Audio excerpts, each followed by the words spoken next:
Olá, vamos começar mais um Destravando o Potencial do Seu Filho. E hoje eu vou conversar com a Jeane Fonseca. A gente vai falar sobre alguns distúrbios, transtornos de aprendizagem. Mas antes da gente começar a conversa, eu vou pedir para que você curta, compartilhe esse vídeo. E se tiver alguma pergunta, algum comentário, alguma coisa, pode comentar aí, tá bom? Bem-vinda, Jeane, mais uma vez, muito obrigada. Nós vamos falar sobre os Ds, né? Disartria, dislexia, disgrafia, dislexia, desortografia e descalculia. São os famosos DIS, né? E os DIS. E aí, para começar, eu queria que você explicasse um pouquinho, o que eu falei agora há pouco, qual a diferença entre dificuldade, transtorno. Então, Cláudia, dificuldade. Dificuldade é algo mais pontual, dificuldade de aprendizagem. Tem uma diferença muito grande entre transtorno de aprendizagem. A dificuldade de aprendizagem é algo mais ambiental. É coisas que estão acontecendo no cotidiano, no dia a dia da criança. Por exemplo, os pais estão em separação, estão divorciando. Provavelmente isso vai atingir a criança lá na escola. Mudança de escola, mudança de turma, conteúdo. A dificuldade é algo mais assim, pontual daquela matéria. A criança está com dificuldade naquele conteúdo que, se ele for bem elaborado, explicado, com uma professora de reforço, por exemplo, ele é sanado, ele é resolvido. Então é algo transitório. E é algo que acontece de fora para dentro. Que vai interferir na aprendizagem. Principalmente questões emocionais. O transtorno não, o transtorno já é algo de dentro para fora, por ser um transtorno do neurodesenvolvimento, então ele está relacionado com o desenvolvimento do cérebro. Então tudo aquilo que afeta o desenvolvimento do cérebro é um transtorno. E hoje nós vamos falar sobre 4. Sobre os transtornos. Mas a gente não pode dizer, então, que um é mais grave do que o outro, depende do quanto que isso impacta, né? Você pode ter uma dificuldade muito séria por conta de uma coisa ambiental, que você comparado, que a gente não pode ficar comparando, mas pensando num transtorno leve, que trabalhado, né, que pode ser... O transtorno, geralmente, a criança ela carrega para a vida toda. Já a dificuldade de aprendizagem, quando a gente consegue descobrir o que está causando aquela dificuldade, a gente consegue resolver o problema. Perfeito. Então vamos lá, sobre os nossos transtornos, né, que tanto assustam os pais e que a gente tem tanto diagnóstico, né. O primeiro dele é a dislexia. Fala um pouquinho sobre dislexia, o que é isso? A dislexia, os DIS você vai associar com dificuldade, que vem lá do grego. Então, toda vez que falar DIS, dislexia, disgrafia, descalculia, desortografia, nós estamos nos relacionando à dificuldade a alguma coisa. Né? E de acordo com o DSM-5, os transtornos de aprendizagem estão ligados com a leitura, a escrita e a matemática. E a dislexia diz dificuldade, lexia tem a ver com leitura, leitura e escrita, que acaba afetando na escrita. A dislexia é um transtorno específico da aprendizagem, onde a criança tem dificuldade em decodificar, relacionar sons às letras e transferir para o papel. Então são geralmente aquelas crianças que trocam letras, são crianças que têm dificuldade com rimas, são crianças que têm dificuldade na leitura, né, que trocam palavras, P, D. Se você for pensar, eu estava até analisando, conversando hoje com uma amiga, a alfabetização em si não é uma coisa tão natural e tão fácil. Se você for pensar numa letra, por exemplo, letra M, vamos pensar assim, um M. O M virado assim é M. Quando eu viro ele assim, ele é W. Quando eu viro ele assim, ele é um E. Então, a mesma letra, ela significa várias outras formas. A forma dela, quando vira, muda, né, ela se transforma em outras palavras. E as crianças, geralmente, elas aprendem mais sobre objetos. Por exemplo, uma caneta, ela é uma caneta. Se eu tirar a tampa, ela continua sendo uma caneta. Ela acabou a tinta, ela continua sendo uma caneta. Então a gente vê que não é algo tão fácil. E a criança disléxica, por exemplo, ela tem muita dificuldade. A dificuldade dela é maior ainda em relacionar os sons, a letra, o fonema e transcrever isso para o papel.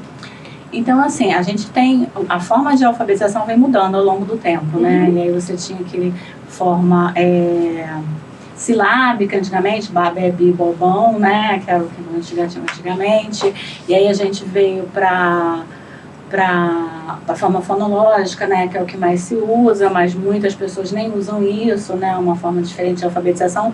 A pessoa com dislexia pode ter maior dificuldade ainda diante dessas formas diferentes de alfabetização, né? Com certeza. E o ideal, assim, para poder estimular essas crianças que são dislexas, é trabalhar questões de letras. Letras, forma, e não só no início da palavra, mas ela no meio também. Por que eu te fiz essa pergunta? Porque na época lá do Colégio Redentor, na época que nós trabalhávamos lá, a gente identificou em alguns casos que a gente tinha um método da escola, né? Mas para alguns casos a gente tinha que voltar completamente lá para o silábico. Ou em alguns casos porque é achar a forma certa para alfabetizar aquela criança. Isso aí. Né? A gente sabe que isso é muito difícil numa turma de 20 crianças, você ter cada um com uma forma diferente. Mas se você tem uma criança que já tem um transtorno, nesse caso, definitivamente, a gente tem que encontrar a forma certa para aquela criança. E quando a gente falar de lei lá embaixo, acho que a gente vai falar mais disso. Mais alguma coisa em relação à dislexia, alguma outra observação? Não. Não, é mais isso. É troca de fonemas, é dificuldade com rima. Geralmente essas crianças têm dificuldade na fala, tem um atraso de fala. Então, tem como você perceber lá no início, mas você vê mesmo que a criança tem dificuldade geralmente na época da alfabetização. E você pode chegar a uma vida adulta sem alfabetizar por conta de um grau mais alto de dislexia? Sim, mas assim, se você fizer uma boa intervenção e ela for de forma precoce, você já, né, visualizar os professores e os pais, com a intervenção certa, a criança consegue. É raro, mas é raro a criança não ser alfabetizada, por causa só da dislexia, a não ser que tenha alguma outra comorbidade junto, mas ela consegue. É claro que é com aquela dificuldade, mas com o método certo, ela consegue. Perguntei isso porque eu já conheço uma adulta, né, que não conseguiu alfabetizar, mas hoje já está com 40 e poucos anos. Há um tempo atrás a gente não tinha esse olhar com esse cuidado, né, para os casos de dislexia.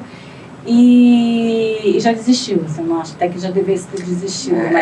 E com a adaptação curricular hoje, com essa visão que a gente tem hoje de PEI, de adaptação curricular, eles com certeza eles conseguem avançar e alfabetizar. Vamos falar um pouquinho agora da disgrafia. Disgrafia. Diz, dificuldade, grafia, grafar, escrever. A disgrafia, geralmente, ela é confundida com a letra feia. Lembra aquelas crianças que a gente fala, que letra feia, que a gente não entende nada? Só que tem uma diferença muito grande entre letra feia e aquela ilegível. A disgrafia, geralmente, ela é mais ilegível. É genético? Não, não necessariamente genético. Eu perguntei porque eu acabei de descobrir que eu tenho um diagnóstico de disgrafia e meu pai também tem, o Heitor. Então mas a sua dá pra ler. Eu acho que, porque eu perguntei, se for genético, tá tudo explicado. Mas vamos lá. Não necessariamente, porque tem a ver com, não é o seu caso, né, mas tem a ver com a questão de metodologia da escola, né, com a criança que não lê muito, não tem o hábito de leitura, os pais são analfabetos, então acaba interferindo na questão da escrita da criança. E a caligrafia, a antiga caligrafia, pode ajudar? Algumas crianças sim, assim, porque é aquela forma de escrever, mas existe a individualidade de cada um, né? Então cada um tem uma forma de escrever, mas ajuda, mas não é só isso. Né? Igual eu te falei, teria que ler muito, a criança tem que escrever, produzir texto, só que eles têm muita dificuldade com isso. Então, quando você lê, ela lê para você, ela sabe que está escrito ali, mas você quase não consegue ler. Não, porque se torna realmente ilegível. Pode acontecer também dela escrever e depois ela mesma não conseguir ler. Isso, são tamanhos irregulares das letras, elas trocam também os fonemas, trocam letras, é uma maior, outra menor, e ela vai, né, escrevendo. Eu te perguntei da caligrafia, que também é uma outra coisa que é tão criticada, né, e que em alguns casos pode ajudar. Não, em alguns casos sim. Sempre, né? Mas só pra gente tirar essas coisas de que não tudo que era... Eu conversei há um tempo atrás com uma pedagoga e normalmente com a criança autista a gente usa o pontilhado, né, para passar, até para você modular tamanho de letra e tal. Nossa, mas isso se eu mostrar para os pedagogos, mas olha só, depende da criança, a gente vai usar o que a criança precisar. É isso aí. Né? E às vezes a gente precisa de algumas coisas que podem ajudar, né? Com certeza. Mais um diz. Diz. Desortografia. A desortografia tem a ver, a relação dela com a questão motora. É a dificuldade da criança na questão motora mesmo. Ela tem... É aquela criança que sente dor para escrever. É aquela criança que quando escreve é muito forte, ou então é muito clarinha. É aquela criança que apaga muito, que rasga muita folha. Então o ideal de trabalhar com essa criança, né, eu falo criança, adolescente na questão motora, é trabalhar com tônus. É trabalhar a gente trabalha muito massinha, por isso que a fase antes da alfabetização ela é muito importante, né? Porque a gente fala, antes da criança aprender a ler, a criança tem que aprender a rasgar papel, cortar, amassar, porque isso tudo trabalha também, não só o movimento de pinça, mas a questão motora. De força mesmo muscular. Isso. Né? E com essa questão da gente, a internet, por exemplo, de você digitar muito, hoje em dia você vai ver as crianças, ela tem uma dificuldade muito grande motora na hora. Né? Isso aí acaba tendo uma letra também ilegível, uma letra, né, uma letra feia, por causa dessa questão, mas elas sentem dor, algumas sentem dor mesmo. E adaptações, aquelas adaptações de mão, tem suporte, né? Às vezes para suportar o braço. Em criança, às vezes é como você ter que fazer essa sustentação aqui para ele conseguir, porque escrever e sustentar o braço tira acaba sendo o peso, muito, né? Também dependendo. Aí, se você sustentando, ele tira o peso. Consegue escrever. E apoiando também, que tem um adaptador que apoiando também você tira aquele peso da escrita, na hora de fazer o desenho das letras. Descalculia. Descalculia. Tudo relacionado a cálculo. Questões de matemática, organização de uma conta, por exemplo. Eu tinha uma criança descalço, ela não, na hora de você organizar a conta, montar as continhas, ela não conseguia montar. A criança ela não tem noção que a conta começa. Olha como é que é confuso. A dislexia, você para escrever é da esquerda para a direita. Para você montar, fazer uma conta é da direita para a esquerda. E a criança que tem descalculia, ela não consegue fazer essa diferença. Então, tudo que tem a questão de cálculo, antecessor e sucessor, maior e menor, então acaba afetando essa área do cérebro que na hora de ela fazer a quantificar, não consegue ler um gráfico. Então tudo que tem números, que for questões de cálculos, de fazer alguma coisa relacionada a isso, ela apresenta uma dificuldade muito grande. A descalculia é mais comum, não? É a menos comum. A mais comum é a dislexia. Agora, pelo que você falou das outras, todos os dias, você não acredita que possa ter uma confusão, por exemplo, a pessoa ter disgrafia e ser diagnosticada com dislexia? Com certeza. Dislexia é o primeiro diz, aí geralmente eles costumam confundir mais a desortografia com a disgrafia. Porque elas têm uma semelhançazinha. Sim. Mas a dislexia, não, a dislexia ela é mais evidente. Costuma ter, eu não sei se devido à descalculia, por exemplo, tem crianças que é mais questões de conteúdo. Não gosto de matemática, então, mas a criança que tem descalculia mesmo é em tudo que envolve números.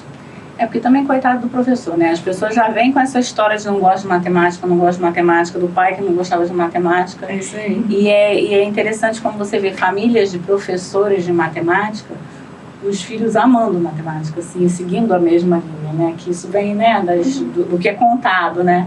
E aí o professor acaba tendo que reverter isso em sala de aula. E em relação ao diagnóstico e tratamento? Diagnóstico é clínico. Quem dá o diagnóstico? É uma equipe multidisciplinar. É porque, como ele é clínico, então tem que ter vários olhares, né? É claro que cada um com seus testes, mas voltado para aquele olhar dali. Mas quem fecha é o médico? Médico. É médico. O laudo é o médico, isso.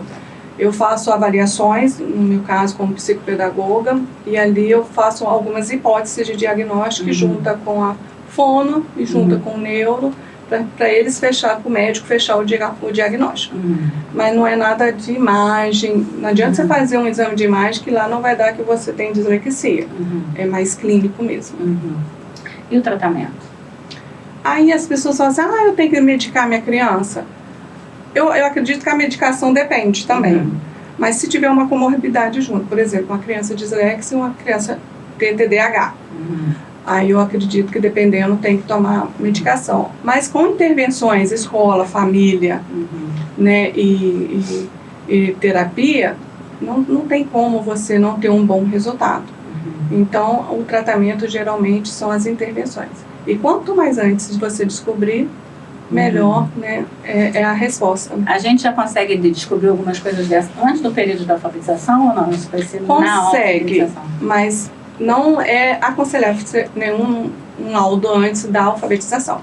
Porque um tudo laudo depende da escrita. Mas, por exemplo, a desortografia, que é uma questão motora, já pode ir trabalhando mais. Isso. Antes. Por isso que eu te falei, a alfabetização, antes da alfabetização, tem aquele todo período. Então, quando o professor ele percebe alguma coisa diferente na hora do motor, da pinça, daquele movimento da criança de rasgar papel, de amassar uma massinha e ver que ela sente muita dor, então é um quadro sugestivo.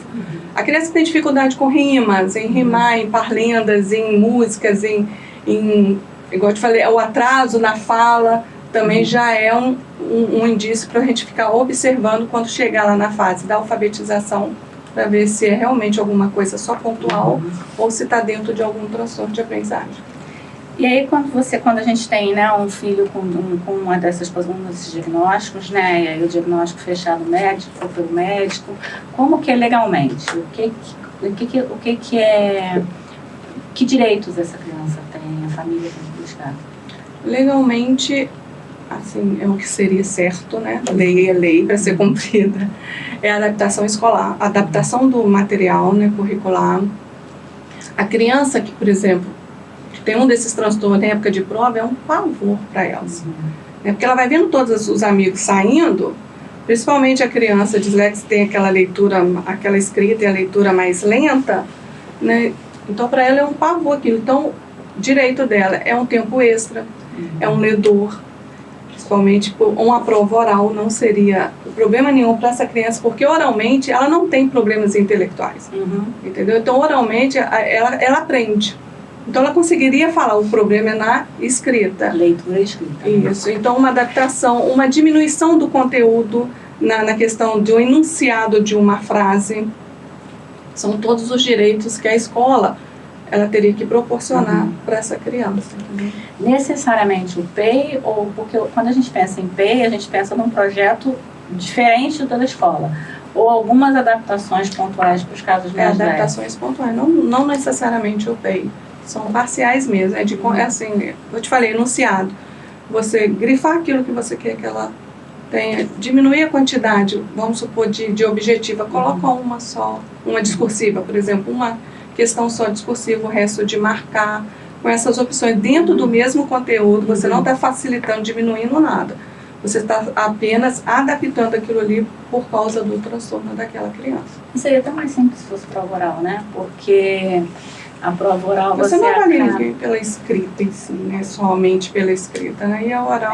você não consegue ver, acompanhar a realização da prova de todo mundo, né? E na oral você consegue discutir, embora para alguns a prova oral seja um terror, né? Mas enfim. Em relação à frequência disso, a gente começou falando que isso está mais frequente, né? Como é que está isso? Você realmente tem bem mais muito... as pessoas estão entendendo e estão chegando mais no diagnóstico, ou isso pode ter alguma coisa mais Está bem frequente, porém existe alguns diagnósticos que, igual eu te falei, não são transtornos, e sim dificuldades. E existem pais que usam isso como amuleto. Eu atendi uma criança uma vez que ela chegou perto de mim, já chegou no primeiro dia, tia, eu sou disléxica, não sei escrever, não gosto de escrever, como se algo fosse muito... Não, eu falei isso para mim, falei com ele, você tem que dislexia, isso para mim abre um leque de oportunidades, porque através do seu laudo eu consigo fazer uma atividade voltada para aquilo que você tem dificuldade. E não como só facilitador, então eu não vou fazer porque eu sou, entendeu? Mas os laudos, os pais têm buscado mais. Né? A internet, ela faz isso, né? Então tem buscado mais, eles têm lido mais. Então tem saído assim bem mais laudos. E assim, E tem aqueles que acham que é devido à pandemia. Na verdade, a gente tem que ter cuidado em relação a isso, que nem tudo é pandemia, nem todo atraso é por causa da pandemia, né? Nem toda dificuldade de aprendizagem é por causa da pandemia. Claro que a pandemia veio, né, e trouxe alguns prejuízos, mas existem questões ali que não é dificuldade, que é transtorno. Então, os pais, professores, terapeutas têm que ficar bastante atentos em relação a isso. Muito bom, acho que deu para clarear bem, né, os nossos DIS, que são as nossas dificuldades, né, dislexia, disgrafia, desortografia, descalculia, sair diagnosticada, enfim. Muito obrigada, Jeane. Eu que agradeço. Para a gente clarear bem em relação a isso. E mais uma vez eu vou pedir para que vocês curtam, compartilhem o vídeo. E se tiver alguma dúvida, pode comentar que a gente vai responder, com tá certeza. bom? Muito obrigada. Eu que agradeço. Um abraço. Um abraço.